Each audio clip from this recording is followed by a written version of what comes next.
Now, a 2-point sling. Obviously, they're 2-point because they have a part that attaches at the buttstock or the rear of the gun, and they have a part that attaches towards the front of the gun. This one is the configuration that I use for all my issued rifles. So since I'm in the military and I am generally issued an M4, I just replace the whole buttstock. I like Magpul because it's inexpensive and it fits very well, mostly because it has this rubber butt pad. Not because I'm a sissy for the M4 recoil. Come on now, I don't sit to pee. But the rubber actually does get a little bit grippier. You can see that. It's a little bit grippier on fabric. So I can put the buttstock somewhere, I can put it on my shoulder, and it will stay there. So I mount it up there, and I mount it so that it's not going to affect how the stock interacts with the low receiver extension, or buffer 2 for all you non-technical mofos. And at the same time, it offers a little bit of flexibility, like you can move around in there. And then on the front end, I've got this part, again, for an issue rifle. This is Magpul, just a little loop, and one of their metal loops, rail mount, that amounts to the Picatinny rail on the front of the gun. And then this just claws in there. This is one of the Magpul MS, 1, 2, 3, 5, whatever they're, a couple of years ago. I got this one, I think, in 2009.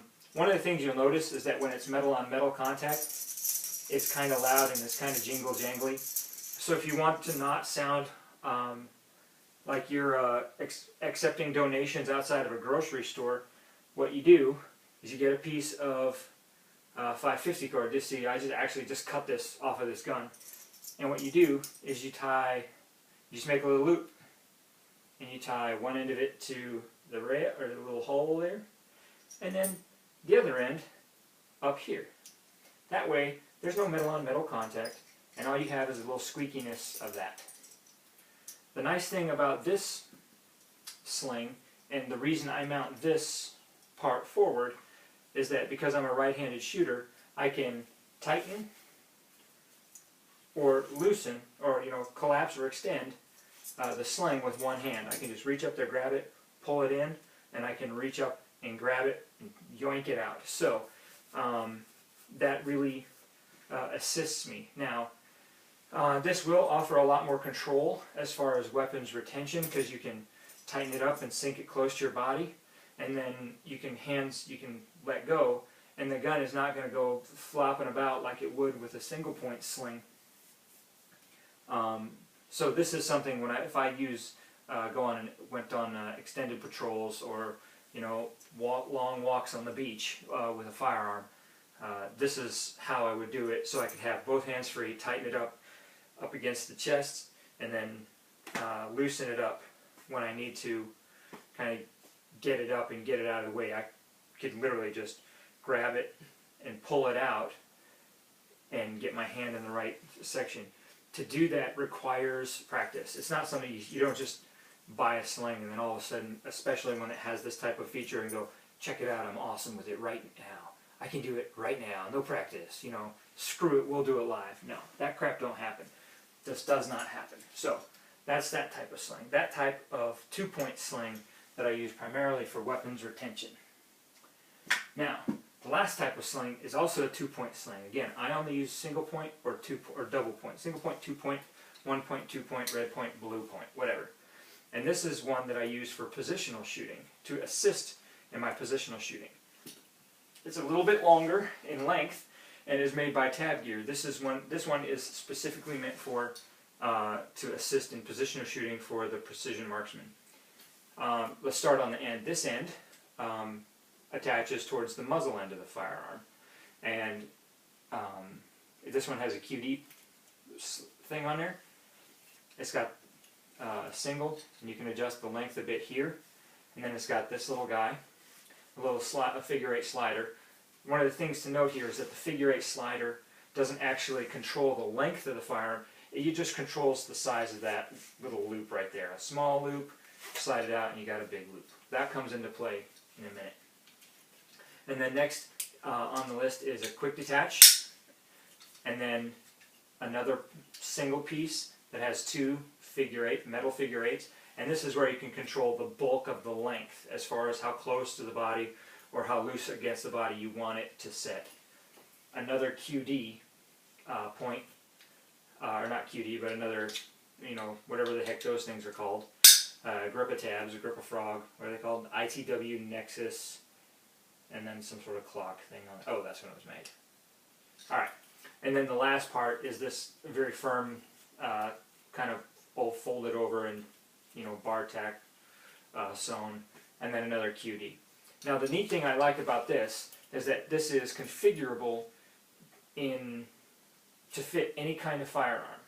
So what I can do, I'll show you this. Oh, let me get this guy out. Again, whoopsie, I kicked my beer over. Again, safety first, safety first, safety first. Now you notice on this firearm that at the front, at the top here, this is the Lewis machine tool, that there's one right there, and it freely swings. Okay, remember we talked about that with the single point. It can rotate. It can rotate as many times around. There's nothing stopping it inside there. But when you look at the bottom end of the gun, you notice all that there is are these loops right there. Well, if I want this sling to work with that, obviously I gotta plug it in somewhere. And I know there's a company called Cascadia Designs that makes one of these that has a QD loop in it. Or the other option is Tab Gear sells a different one of these that just has an open end on it instead of a QD on it. Okay? So you can just change that part. You can just buy that part and change it out. That's excellent. That is excellent modularity. So, God, that gun's heavy. Wait, dang, I'm not pooping, I promise. I promise I'm not attempting, you know, it's not my attempt to create hemorrhoids. But let's get into a demonstration about how this sling, this is the precision sling, how this can help you. So, this is the gun we're going to use. This is my LaRue Tactical, and I kind of like this gun. I had problems with it, growing pains, but really has morphed into something that I really enjoy shooting. Here in Texas we have what you would call feral hog problem. Wait, I'm supposed to do that with both hands. Whatever, safety first. And so what I do is I'll take my big long end with the loop and I'll attach it. Now the thing to notice up here attached to the muzzle end is that this one does have anti-rotational tabs in there. See? That comes into play a little bit later. And then we QD attach the other end on this side.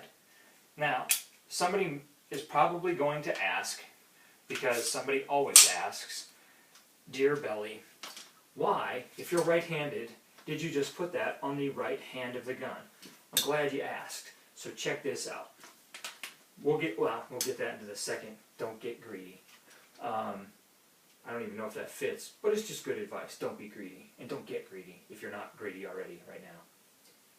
Whatever. So let's get into our good stable position, like this. I take the gun and I set it on my on my firing side. Shoot, I gotta grab my foot. Stupid foot. Let me get something to sit under there. God, you guys really wanted some freaking outtakes on this, and I'm giving them to you. Holy cow. Wait. I'm looking at the back of my freaking face for a while. Here. Hey, if you have a chance to break your feet and then have problems with it later, just go ahead and pass on that. So, right now I've got the gun in my non-firing hand, or my sport hand. And the other side, the butt end, is sitting on my firing side knee. What I'm going to do is, using my firing hand, I'm going to open that sling point like that, and I'm going to cradle the gun. So, let me get this a little bit better so you can see this. I'm going to open that sling, that hole right there, and I'm going to cradle the gun. Take my non-firing arm, stick it through, and then grab the gun. Release, so now I've got my hand through the sling, and here. One of the key things to note here is you want to, before you get into this, you want to give it a half turn out. You want to give your sling a half turn out. I'll show you why in a minute. I'm purposely not going to do it here. I'll show you why. So with my non-firing hand gripping here, I take this and I'm going to slide it as far up my elbow, as up my bicep as possible. I'm going to try and rip out some underarm hairs to do this. I haven't grown any underarm hairs, so I'm safe there. Like that. Now, here is where it becomes important that we understand why we make it a half turn out up here. Prior, when I go like this, you see how, and I'm going to loop it on the outside towards me. And you see how it doesn't lay flat there? That's kind of important. So what I do is I'll just take this, come on, and I'll give it a half turn out. Like that. Now when I bring my hand around, it lays flat against my hand. Now, the other key thing to note is that because I've put the sling mount on my firing side, on the right side, when I pull that, when I wrap it and sink my hand down into it, it's actually pulling almost straight back on the gun. I've got this pulling on this side, I've got the sling pulling on this side, my arm pulling on this side, and me creating that middle tension in there. So I can sink my hand into it like that, and then the gun will just sit there with very little help. It will just sit there, and it doesn't need to, it's not pulling over, it's not pulling off center. I can pull it straight into. So then I can just sink myself behind it, and you notice that I'm in a very, very stable position. I've got a flat palm that my gun is just sitting on, right here, right there, and then I've got straight line from elbow, or from elbow to wrist, and then wrist to ankle, ankle to knee. Okay, let's do it right. From wrist to elbow, elbow to knee. Now my elbow is not on top of my knee, it's not side, because I'm not wobbling up there, it's in front, like that. So I don't have any sharp pointy object on sharp pointy object. You don't try and, if you're going to balance pencils, you just lay them on their side. You don't put tip to tip. That's kind of gross, actually. So it's a generally straight line from wrist, elbow, elbow, knee, knee to ankle. And then I can have a very light presence on here. Test your natural point of aim, and I mean, I got the scope covers up here. I mean, it's like freaking 3.5 power, and I'm going to be staring at something 2 feet away from me. It's like, hey, let's shoot that knot on that piece of pine. Anyways, but you'll notice that I can still move my hand freely, and by testing your natural point of aim, and you can practice this and get it right. These type of positional work you can practice at home, and you don't have to worry about it. Dry fire, dry fire, dry fire. That's my recommendation. Dry fire, dry fire, dry fire. And you can just sit there, and then you can practice this to the point where it's very, very easy. Now, everybody is different.